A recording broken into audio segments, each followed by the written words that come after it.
Hello and welcome back to JW's Dugout. John here. Is there anything better than an old baseball card? And for me, yes, that even means cards from the early 90s, including this one here, this 1994 triple play Fred McGriff Bomb Squad card, one of the first cards in my collection. Probably the only person to have this card in a top loader, but I don't care. It's one of my very first cards. But what I'm really talking about are baseball cards that have truly been around. Do you ever just sit with a stack of 1956 Topps and get completely lost? Cards like Larry Doby. Or how about Rochester, New York's own Johnny Antonelli? Or Brooklyn Dodger pitcher Johnny Padres? There's just something about them. It's the worn edges, the vintage uniforms, the classic designs, like this 1955 Topps Monty Irvin. Stuff that you just can't get from those modern pieces of cardboard like this Tariq Skubal 2021 rookie card. Just really not the same, because really it's not just about the players. It's the history, the stories, the nostalgia packed into a tiny piece of cardboard. They're like little time capsules. Each one takes you back to a moment, a season, or in some cases a memory, like the Fred McGriff. And that's my little ode to cardboard for today. Let's flip the camera around and I'll show you some of my recent pickups that really stand out. Okay guys, I know I just knocked modern cards there a bit, but I'll be honest, I do actually enjoy them. Consider me an equal opportunity collector. I just really prefer my cards more so worn and with Hall of Famers on them. So as I mentioned in my last video, I've been on a bit of a buying kick. I'll have a couple of big mail days coming up here soon, including today, 17 cards to show off. So a lot in the mailbox, including 5 new Fred McGriffs to the collection. And I think that's a good place to start. So we've got 2 from the new Topps 2025 All-Star Game Series set that just came out a couple weeks ago. And a little bit of a spoiler alert. I'm gonna be, I usually don't do this. I usually don't break anything modern, but I'm gonna be opening up a box of this that I purchased on Target's website. I laugh because I hardly ever open modern at all anymore, but you know, with this being the All-Star Game in Atlanta, right, 10 minutes away from me, I figured this is the time to open. So we'll test our luck with this. Like I said, I won't be opening modern, hobby boxes or retail on this channel. That's not what this channel is about. But it's only so often that the All-Star Game is in your backyard. So we'll test our luck with that. But in the meantime, kind of preemptively, I picked up these 2. These are both part of insert sets within the set. MLB All-Star Game Greats, Fred McGriff. Nice little write-up on the back. Of course, McGriff was the 1994 All-Star MVP in Pittsburgh. And then we've got the Hometown Heroes. And this one, I really like the write-up on the back. The copywriter they have here is great. But who knows, nowadays they probably just used AI. But Fred's trade to the Braves in 1993 had red-hot consequences. A fire erupted in a suite at Atlanta Fulton County Stadium prior to McGriff's first game with the club on July 20th. He helped ignite the lineup with a homer that night. The Braves were 9 games behind the division at the time, but clawed back to claim the crown on the last day of the season. Gotta love the alliteration there. But again, just cheap pickups, just adding to the always growing Fred McGriff collection. One that I was actually truly shocked that I didn't have was this 2000 Upper Deck SP Game Used Bat Edition with McGriff on the Devil Rays. This was actually the first set back in 2000, the first card that I had that was part of the Game Used craze at the time. I had a Andrew Jones bat card, and I thought it was the coolest thing. Of course, that's when they weren't necessarily a dime a dozen, but glad to pick that one up for the collection. 2 autographs as well. Ultra modern cards, 2024 Topps Pristine Gold out of 50, 45 out of 50. Again, McGriff in his Devil Rays jersey. Got the white swatch with the Fred McGriff auto. Good looking card. super modern, and this one cracks me up, but I got it for a really good price. So I've been looking for this card just because of obviously the HOF 2023. This is 2024 triple threads. You've got the autograph and obviously the jersey and the bat. But who grades these? Like, what is the point? I like that it's encased. Obviously, it protects it, but it got a PSA 6. I don't care about grading, but at the same time, it's just like kind of a waste. I'm assuming, and again, I don't grade modern cards, is because of the thickness of this. Maybe somebody can leave a comment and teach me a thing or two about these kind of cards in terms of why they are graded so low, but I don't really care. I'm just happy to get the card. I got this for under 30 bucks. It was kind of a steal. So happy to pick that up. We've got 2001 Upper Deck Hall of Famers. This continues my run at the master set. I'm getting very close. I have one more of the bat subset to get. This Jim Palmer bat is a short print out of 372. All I need is the Clemente, which is short printed to 409 to complete the run of bats. I've got a couple more jerseys hanging out there and a couple more jersey autos, and then guys, I'm done. I've got the master set. So still got a little bit of work to do, a little bit of money to spend to get it, but happy to pick this one up. All right, and then I know I talked about in my last couple of videos, I'm building up the Maddux 1990s collection, sticking strictly to the 90s, very, very early 2000s, mainly inserts.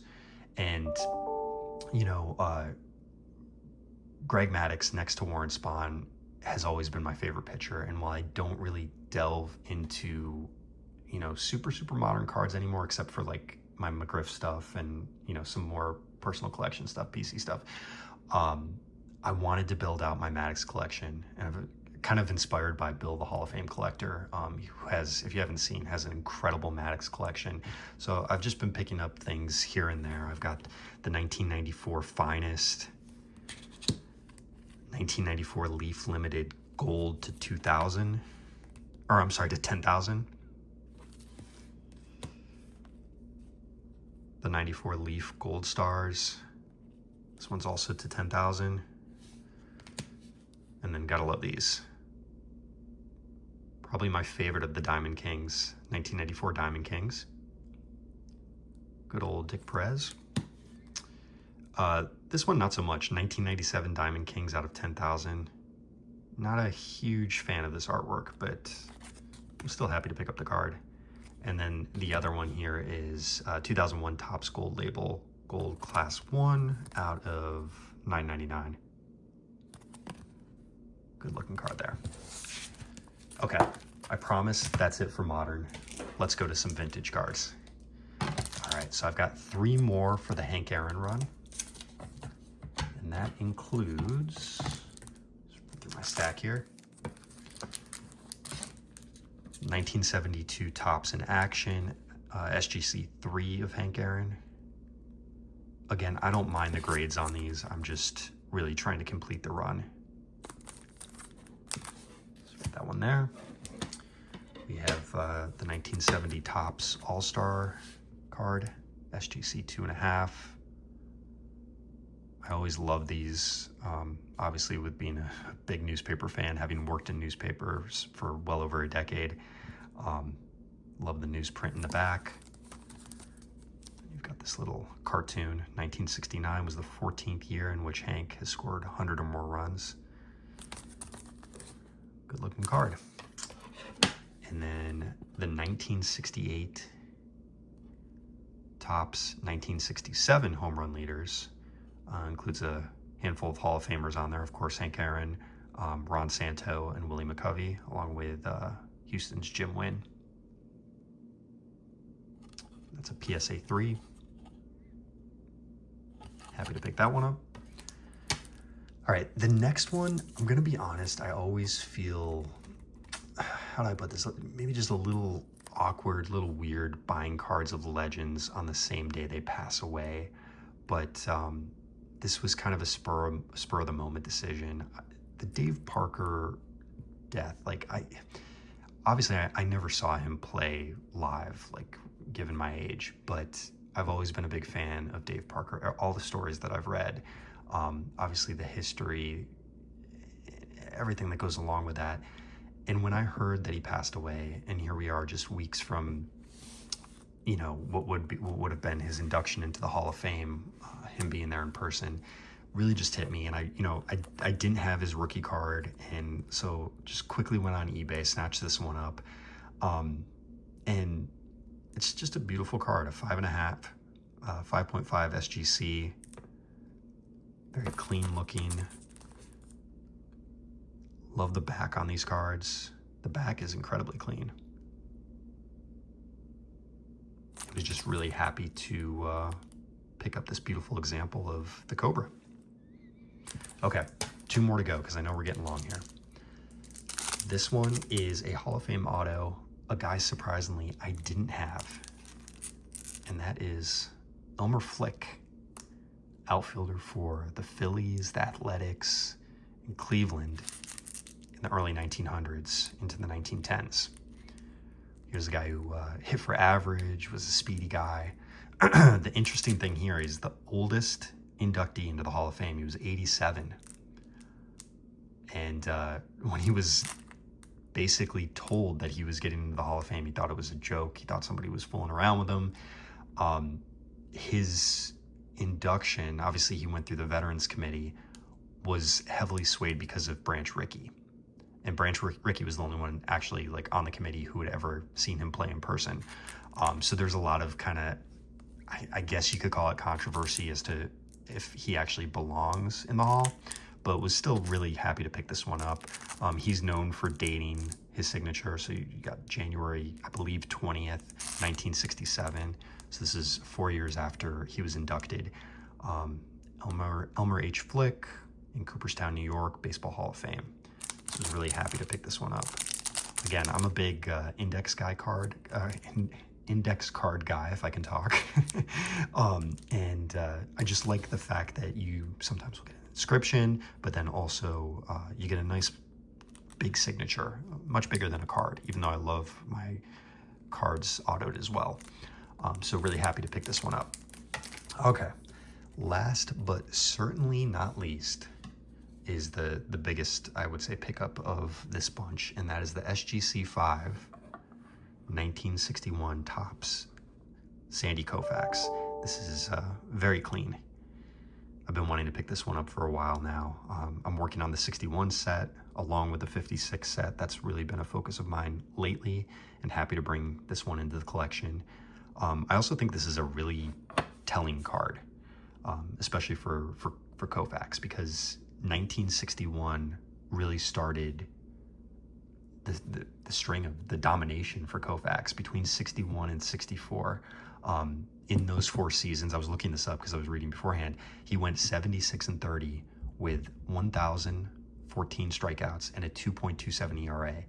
Obviously in 63, he was the NL MVP and Cy Young, so shortly after the production of this card. And he wasn't too shabby in 65 and 66 either, winning the Cy Young both those years. But this really started the dominance for Sandy Koufax. I mean, you can see here from the stats on the back, this card just looks beautiful. His ERA was working its way down, 3.91 in 60, 8-13 record. But I mean, this was the year that things really started to turn around, and he became just a purely dominant pitcher, one of the greatest in baseball history. So really, really happy to pick this one up. I'll have another big pickup in an upcoming video as a little bit of a teaser. It's Hank Aaron. Shocking. But really, that's it for now. I'll be back later this week with probably my only modern box break on this channel, as I mentioned, as well as the new Hall of Fame series I mentioned a couple videos ago, and who knows, maybe another video or 2. But thank you guys for watching. Again, I really appreciate the support. Feel free to like, subscribe, comment, and then let me know which of these pickups was your favorite, and we'll catch you next time. Thanks, guys.